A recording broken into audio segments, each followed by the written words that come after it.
September 17 நமக்கு கும்பாபிஷேகம். ஆனா உள்ள இன்னும் பணிகள் நிறைவடைய வேண்டி இருக்குது. ஏற்கனவே இங்க தீ விபத்து நடந்த போது நான் மாநில தலைவரா இருந்து வந்து பார்த்தோம். நாங்க இவ்வளவு பெரிய ஒரு கலாச்சார ஆன்மீக தலம் தீக்கு இரையாகி இருக்கிறது, அதை உடனே சரி செய்யணும்னு. இன்னைக்கு அந்த மண்டபம் கூட இன்னும் முழுமையாக சரி செய்யப்படவில்லை என்பதான் நாங்க இப்ப பார்த்தது. அதனால அரசாங்கம் அதிக கவனம் செலுத்தி, என்ன கேட்டா இங்கேயே அமர்ந்து அதிகாரிகள் முழுவதுமாக அறநிலையத்துறை அமைச்சர் முழு கவனத்தை இங்க செலுத்தி இதை எல்லாவற்றையும் சரி செய்ய வேண்டும். இங்க எங்களது சகோதரர்கள் சிலவற்றை சுட்டி காண்பித்தால் அது பக்தியினால் தானே தவிர பகையினால் அல்ல. ஆனா அது பக்தியில சுட்டி காண்பிக்கிறாங்கன்னு தெரியாம பகை உணர்ச்சியோடு எடுத்துக்கொண்டு அவர்களை குறை கூறுகிறார்கள். அவர்களும் பக்தர்கள் தான், அவர்களும் மக்களோடு மக்களாக இருப்பவர்கள் தான். அதனால மீனாட்சி அம்மன் கோயில்ல அவசரமா செய்யாம இன்னும் பல விற்பனர்களை பணியமர்த்தி மிக நேர்த்தியாக பழமை மாறாமல் இதை புதுப்பிக்க வேண்டும். எந்த சின்ன ஒரு வேலை கூட விடுபட்டு விடக்கூடாது என்பதை நீங்கள் அரசாங்கம் கவனமாக இருக்க வேண்டும். நீங்க ஆட்சிக்கு வந்திருக்கிறீங்க, மீனாட்சி அதுக்கு துணை புரிந்திருக்கிறாள். அந்த மீனாட்சிக்கு பழமை மாறாமல் இதை புதுப்பிக்க நீங்கள் துணை புரிய வேண்டும் என்பது எனது ஒரு பக்தியாகிய எனது தாழ்மையான கருத்து. அதே மாதிரி மதுரை ஆன்மீக நகரம் என்பதில் எந்த மாற்று கருத்தும் இல்லை. கும்பிடும் நகரமாக இருக்கின்ற இந்த மதுரையை குப்பை நகரமாக மாற்றி வைத்திருக்கிறார்கள். இந்த பாராளுமன்ற உறுப்பினர் வெங்கடேசன் அவர்கள் எங்கெங்கெல்லாம் எது நடந்தாலும் பாப்பாரு, மதுரையில எது நடந்தாலும் பார்க்க மாட்டார். அவ்வளவுதான். அவருக்கு மணிப்பூர், குஜராத், உத்தரப்பிரதேசம் இத மாதிரி இடங்கள்ல, டெல்லியில, ஆனா தனக்கு ஓட்டு போட்ட இந்த குடியிருக்கிற இந்த இடத்துல இன்னைக்கு சொல்றாங்க வைகையில 70 அடி குப்பை மணல் இருக்குது, 30 அடி தான் மழை வந்தாலே தண்ணி கொள்ளுது என்று. ஆக அதனாலதான் வந்த ஆளுநர் இப்படி இருக்கே, நீங்க எல்லாம் தூர்வாரலன்னா நாங்களால் தூர்வாருன்னு சொன்ன உடனே தூர்வாரதை விட்டுட்டாங்க, அவரை வாருன்னு வாரினாங்க. அதனால உண்மையான மாதிரி குப்பை அள்ளுறதுல உள்ள அந்த நிறுவனம் பேர் என்ன, மைலாண்டா, அவர்லேண்ட். அந்த அவர்லேண்டு எவர்லேண்டா இருக்குன்னு எனக்கு தெரியல. அவர்லேண்டு எவர்லேண்டுக்கு போய் பணம் வருதுன்னு அவன் தெரியல. ஏன்னா இவங்களை குறை சொல்லிக்கிறார்கள், இவர்களெல்லாம் அமர்த்தியவர்கள் தான் அவங்க. அதனால அந்த குப்பையை அள்ளுறதுல கூட பெரிய பிரச்சனை இருக்கு. குப்பைக்கு கீழே மணலை போட்டு அதிக டன்னை காமிக்கிற ஊழல்லாம் நடந்து கொண்டு இருக்கிறது. ஆக குப்பையில் கூட ஊழல் செய்ய முடியும் என்றால் அதற்கு கம்யூனிஸ்டுகள், திமுக இப்ப உள்ள ஆட்சி அதை தடுக்கணும். அதனால இன்றைய காலகட்டத்தில் மதுரை சுத்தமாக வேண்டும். இன்னும் சொல்ல போனா இங்க எல்லாம் ஒயர்லாம் அப்படியே கிடக்கு. பொதுமக்களுக்கு இன்னும் பாதுகாப்பான சூழ்நிலை இருக்க வேண்டும் என்பது எனது கருத்து. அதே மாதிரி மதுரையில 100 வார்டு ஆகும் பொழுது ஏற்கனவே வார்டுல இருந்தவங்க 6100 ரூபாய் அவர்கள் இணைப்புகளுக்காக அவர்கள் கட்டி இருக்கிறார்கள். அது போதாது, புதுசா கட்டணும் அப்படின்னு அரசாங்கம் சொல்வதாக நான் கேள்விப்பட்டேன். பொதுமக்களுக்கு இடையூறு வராமல் அவர்கள் இதற்கு முன்னால் கட்டிய பணத்தை அதோடு சேர்த்து அவர்களுக்கு உதவி செய்ய வேண்டும் என்ற கோரிக்கை நான் வைக்கிறேன். அதே மாதிரி வைகை இன்னைக்கு வான் பொய்த்தும் தான் பொய்யா வைகை எப்படி இருக்குது நம்ம பார்த்து கொண்டு இருக்கிறோம். நேற்றைய தினம் நடந்த தென்பகுதி முதலமைச்சர்களின் மாநாடு மிக மிக ஆரோக்கியமான ஒன்று.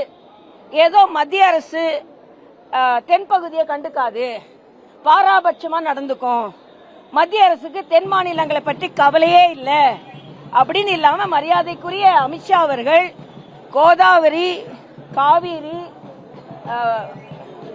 இந்த இணைப்பு, நான் தெலுங்கானா ஆளுநராக இருக்கும்போது கூட அப்போ இருந்த அதிமுக அமைச்சர்கள் அது பேச்சுவார்த்தை நடத்துவதற்கு எனது முயற்சியின் மூலமாக வந்திருந்தார்கள்.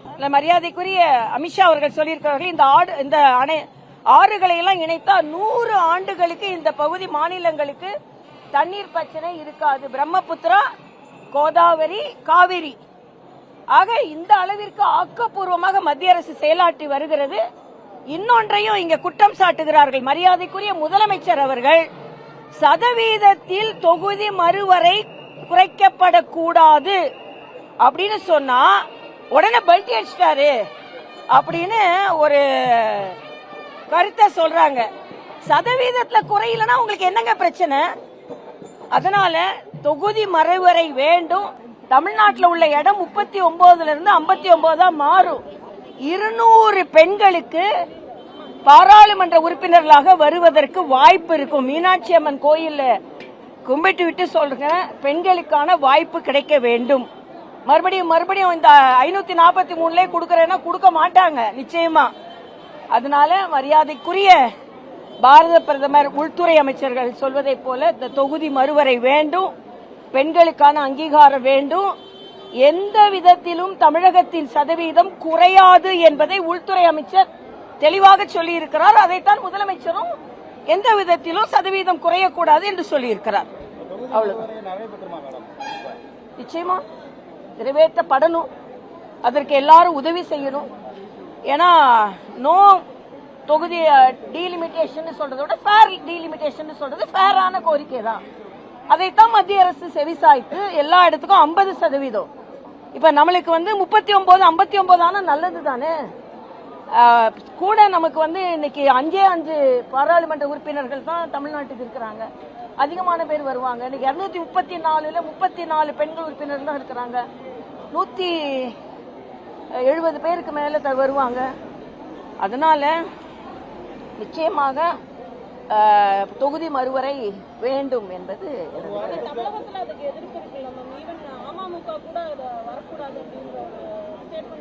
இல்ல. அவங்க கருத்து சொல்லலாம். ஆனா எல்லாருமே நீங்க பாத்தீங்கன்னா இன்னைக்கு வேண்டான்னு சொன்னவங்க கூட நியாயமா தானே சொல்றாங்க. நியாயமா தானே இன்னைக்கு நேரம் 50% கூடும் பொழுது வடமாநிலத்துக்கும் கூடும். நமக்கு கேரளாக்கு பாத்தீங்கன்னா 20ல இருந்து 30 ஆகும். நமக்கு 39ல இருந்து 59 ஆகும். 20 பாராளுமன்ற உறுப்பினர்கள் மக்களுக்கு அதிகமாக சேவை செய்வது நல்லது தானே. நீங்க இன்னைக்கு எம்எல்ஏக்களுக்கு இருக்கிறவங்களுக்கு கார் கொடுக்கறேன்னு சொல்றீங்க. அப்ப இல்லாத மக்களை சென்று பார்க்கிறதுக்கு பாராளுமன்ற உறுப்பினர்கள் வரக்கூடாதுன்னா என்ன? அதாவது கொடுத்ததெல்லாம் கொடுத்தார். யாருக்காக கொடுத்தார்? ஊருக்காக கொடுத்தார். ஒருவருக்காக கொடுத்தார், ஊருக்காக கொடுத்தார்னு பாடினாங்க. நம்ம நல்லா அழகா பாடினாங்க. ரொம்ப புதிய சட்டமன்ற உறுப்பினர். ஆனா கொடுத்ததெல்லாம் கொடுத்தார், இருப்பவருக்கே கொடுத்தார், இல்லாதவருக்காக கொடுத்தார் அப்படின்னு கேள்வி கேட்கணும். நீங்க பாத்தீங்கன்னா ஒருத்தருக்கு 15 கார் இருக்கு, கேள்வி கேட்டவருக்கே 2 கார் இருக்கு. ஆக மக்கள் வரி பணத்தை சரியா நிர்வகிக்கணும் அப்படின்றது எனது கருத்து. ஆனா நீங்க தேர்ந்தெடுக்கப்பட்டவர்களுக்கு இவ்வளவு கொடுக்கறேன்னு சொல்றீங்க. ஆனா மக்களை பாக்குறதுக்கு கூட பாராளுமன்ற உறுப்பினர்கள் தேர்ந்தெடுக்கப்படணும்னு சொன்னா ஏன் அதை எதிர்க்கிறீங்கன்னு எனக்கு தெரியல. அதனால தொகுதி மறுவரை வேணும். ஏன்னா பெண்களுக்கு இடஒதுக்கீடு கிடைப்பதற்காகவாவது தொகுதி மறுவரை வேண்டும் என்பது எனது கருத்து. சட்டசபையில எதிராக தீர்மானம் போடுறாங்க. அதுக்கு முன்னாடி காங்கிரஸ் எம்பிக்கள் மற்ற எம்பிக்கள்லாம் பங்கேற்ற கூட்டத்தில் நோ டீலிமிட்டேஷன் அப்படின்னு கூட்டம் நடத்துறாங்க. அங்க தீர்மானம் போடுறாங்க. அசம்பிளியில நோ டீலிமிட்டேஷன் எதிராக போடுறாங்க. ஆனா அங்க விகிதாச்சாரத்தை உறுதி செய்யணும்னு விஜய் கேட்கறதா பல்ட்டின்னு திமுக இல்ல. விகிதாச்சாரத்துல குறையக்கூடாதுன்னு ஒரு முதலமைச்சர் அது எப்படி பல்ட்டி ஆகும்? அதாவது இல்ல ஒரே சண்டை போட்டே இருக்கணுமா? நீங்க இப்போ யாருமே நீங்க வீட்டுல ஒரு நாள் வீட்டுல இது தவறுன்னு சொல்லிட்டு போவோம், வெளியே போன நீங்க சொல்றது நியாயம் தானே அப்படின்னு சொல்றதையே ஒத்துக்கொள்ள கூடாது. திமுக மாதிரி சண்டை போட்டுக்கிட்டே உட்கார்ந்துருக்கணுமா? இப்ப திமுகவே சதவீதம் குறையக்கூடாதுன்னு தான் சொல்றாங்க. என்ன பொறுத்த மட்டும் எனது வேண்டுகோளாவே நான் வைக்கிறேன், சண்டையே இல்ல. எல்லோரும் சதவீதம் குறையாது, அதிகமாக பாராளுமன்ற உறுப்பினர்கள் வருவார்கள். குறிப்பாக உங்க சகோதரிகளுக்கு ஒரு வாய்ப்பு. இப்பதான் கதவு கொஞ்சம் திறக்குது. தயவு செய்து அவங்களெல்லாம் பாராளுமன்றத்தில் ஒரு 200 பேருக்கு அதிக வாய்ப்பை கொடுங்க. சும்மா இதே மாதிரி பேசாதுங்க. பெண்கள் அதிகமா வரும்போது பெண்களோட குரல் அதிகமா ஒலிக்கும். இன்னொன்னு நாங்க கொஞ்ச நேரம் தான் பேச வாய்ப்பு கிடைக்குதுன்னா குடுக்கற நேரத்தை பேசுனீங்களா நான் கேக்குறேன். வெளிநடப்பு தானே செஞ்சிட்டு இருந்தீங்க. 2 நிமிஷம் தான் எங்களுக்கு பேச வாய்ப்பு கிடைக்குது, 3 நிமிஷம் தான். எப்போ 200 பேர் அதிகரிக்கிறார்களோ, எப்போ 50% 850 பேரா ஆறாங்களோ, அப்ப அதுக்கேற்ற மாதிரி எண்ணிக்கை உயரும் மாதிரி நேரமும் உயரதானே செய்யும். அது நம்ம பாராளுமன்ற உறுப்பினர்கள் கையில இருக்கு. அதுவும் பெண்கள் அதிகமா போகும் பொழுது அவர்கள் குரல் வலுவாக ஒலிக்கும். பெண்களுக்காகவாவது, பெண்களுக்கு இடஒதுக்கீடு கொடுக்க வேண்டும் என்பதற்காகவாவது எந்த விதத்திலும் சதவீதம் குறையாது என்ற மத்திய அரசின் உறுதிப்பாட்டை ஏற்று, இன்னும் சொல்ல போனால் அதிகமாக பாராளுமன்ற உறுப்பினர்கள் வருவார்கள் என்ற உறுதிப்பாட்டை ஏற்று தயவு செய்து எல்லோரும் தொகுதி மறு வரைக்கு, ஏன்னா சட்டப்படி நடந்து ஆகணும். இது மத்திய அரசு இதை ஒப்புக்கொண்டார்கள். முதலில் சொன்ன மாதிரி இவங்க எல்லாம் ஒப்புக்கொள்ளலனா வெறும் நம்மளோட மக்கள் தொகை வைத்துன்னா நமக்கு 31 குறைஞ்சிரும். அதனால நமக்கு இப்ப ஏற்றப்படுகிறது, சதவீதம் குறையல. அதனால எல்லாரும் எப்படி முன்னேறுவீங்களா, படியேறி முன்னேறீங்களா, பட்டி அடிச்சு முன்னேறீங்களா, எப்படி முன்னேறினாலும் பெண்களை முன்னேற விடுங்கன்றது எனது கருத்து. தென்மாநில முதல்வர் வந்து கர்நாடக முதலமைச்சர் வந்து மேகதாதுல அணை கட்டி தமிழ்நாட்டுக்கு நல்லதுன்னு பேசுறாரு. பெங்களூர் தவிர மீது தண்ணியை கொடுத்துருவோம்னு பேசுறாரு. இதை நம்ம சிஎம் அப்போஸ் பண்ணவே இல்லையா? இல்ல, அதாவது நேற்று நீங்க நல்லா பாத்தீங்கன்னா மேகதாது பிரச்சனை, காவிரி பிரச்சனைக்கு ஏற்கனவே ஒழுங்காற்று குழு இருக்கு. ஏற்கனவே அதற்கான காவிரி நதிநீர் மேலாண்மை வாரியம் இருக்கு. நானும் அந்த நானும் ஒரு நிமிடம் தம்பி, அதுல உள்ள வரைமுறையை சொல்லிடுறேன். நான் அதுக்கு என்ற ஆணையம் இருக்கும் பொழுது அதுல அவங்க டிஸ்கஸ் பண்ணுவாங்க. அதனால இப்ப என்ன உங்களுக்கு பிரச்சனை? இப்போ தமிழக முதலமைச்சர் மேலேயே நீங்க கடைகளை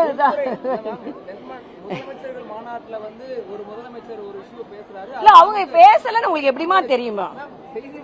செய்தி வரல, அது அப்படிலாம் சொல்ல முடியாது. நான் அந்த மாதிரி மாநாட்டுக்குள்ள இருந்திருக்கேன், போன 2 வாட்டி நான் இருந்திருக்கேன். நாங்க நிறைய பேசுவோம், செய்தி குறைவா தான் வரும்.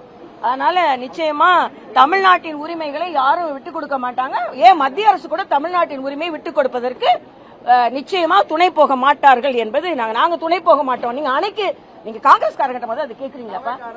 இல்ல, ஒரு நிமிடம். காங்கிரஸ்காரட்ட போய் கேட்கல, மாணிக் தாக்கூர் போய் கேட்க வேண்டியதானே. மாணிக் தாக்கூர் எங்களை குறை சொல்றாரு, போராடுறவங்கள குறை சொல்றாரு. ஆனா ஆட்சியில் இருக்கவங்கள குறை சொல்ல மாட்டாராம். போராடி எப்படி பதில் சொல்லுங்கள், நீங்க எப்படி காவிரிக்கு எதிராக போராடாலும் அங்க உள்ள பாஜக கேட்கிறாரு. நாங்க கேட்கிறோம், அங்க ஆட்சியில இருந்துகிட்டு இங்கே ஆட்சியில இருந்துகிட்டு இங்க உள்ள தண்ணியை கொடுக்க மாட்டாராம். ஆனா போராடுறவங்கள குறை சொல்லுவாங்களாம். அதனால நிச்சயமா காவிரியும் வேணும், தொகுதி மறுவரையும் வேணும், பெண்களுக்கான இட ஒதுக்கீடும் வேணும். அதனால எல்லா மாதிரி சண்டை போட்டுக்கிட்டே இல்லாம அமைதியா எல்லாருக்கும் வேண்டியதை பெற்றுக்கொள்வா. மீனாட்சி அருள் புரிந்திருக்கிறார் என்று நான் தெரிவிக்கிறேன்.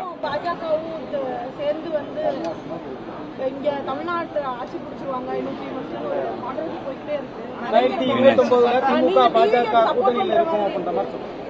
இப்ப நாங்க இப்பதானப்பா நாங்க அங்க ஆட்சி செய்து கொண்டிருக்கிறோம், இங்க ஆட்சி செய்துட்டு இருக்கோம். எல்லாத்துக்கும் உடனே கூட்டணி, உடனே எல்லாம் கொஞ்சம் பார்த்து கேட்டு பண்ணுவோம். வெயிட் பண்ணுங்க. யார் மேல?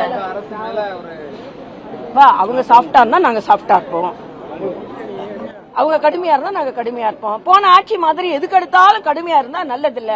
முதலமைச்சர் தெளிவா சொன்னாரு. என்ன சொன்னாரு? நாங்க கொள்கை ரீதியாக மாறுபட்டாலும் மத்திய அரசோட இணக்கமா இருப்போம்னு சுதந்திர உரையிலே சொல்லிட்டாருல்ல. அப்புறம் என்னங்கப்பா?